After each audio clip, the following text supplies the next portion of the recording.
Herkese merhabalar, ben Huri. Hurimet Ek Mutfak'ta kanalıma, mutfağıma hoş geldiniz.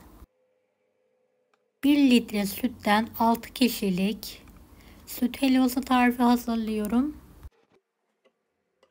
Kıvamı muhteşem oluyor. Mutlaka deneyin. Tam ölçülü. Evet, tarifime hemen başlıyorum. 1 su bardağı toz şeker, 1 litre sütü bir tencereye alalım. Şekeri eritelim karıştırarak. Kısık ocağa alalım. Ocağımızı çok kısık olacak şekilde ayarlayalım. 100 gram tereyağını alarak eritmeye bırakalım.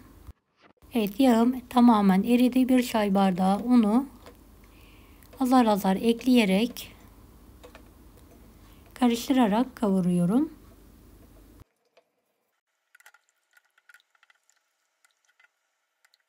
Evet, sabırla un helvası kavurur gibi kavuralım.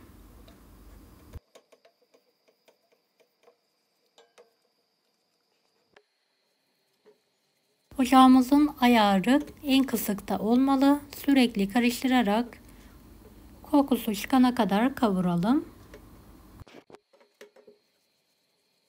Evet, unun kokusu geldi.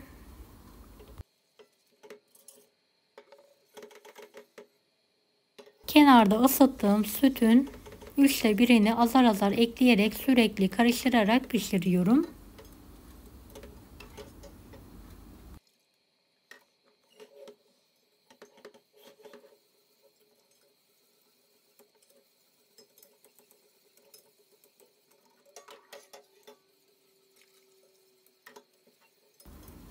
Evet, azar azar ekleyerek karıştırarak pişirmeye devam ediyorum.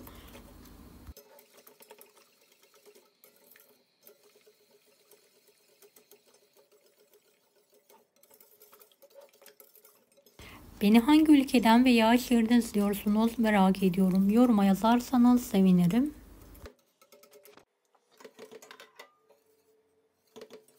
Evet, sabırla karıştıra karıştıra sütü azar azar ekleyerek pişirme işlemine devam edelim.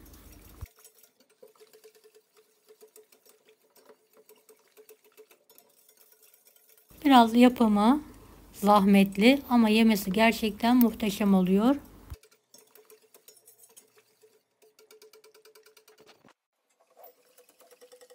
El sıcakken kıvamı cıvık, soğuduktan sonra pürüzsüz bir kıvam alıyor. Tam kıvamında. Son aşamada da sütün kalanını ekledim. En son 1 paket vanilya ekliyorum.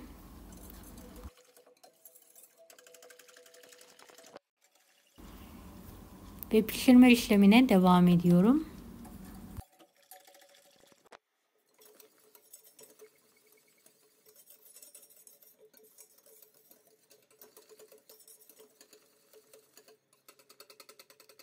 Evet, artık istediğim kıvama geldi. Altını kapatıyorum.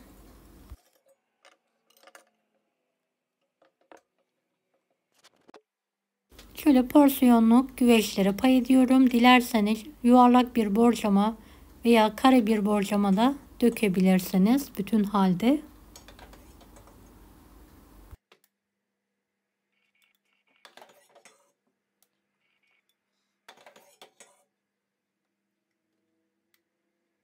Evet, kaselere pay ettikten sonra damlattığım yerleri de temizledim.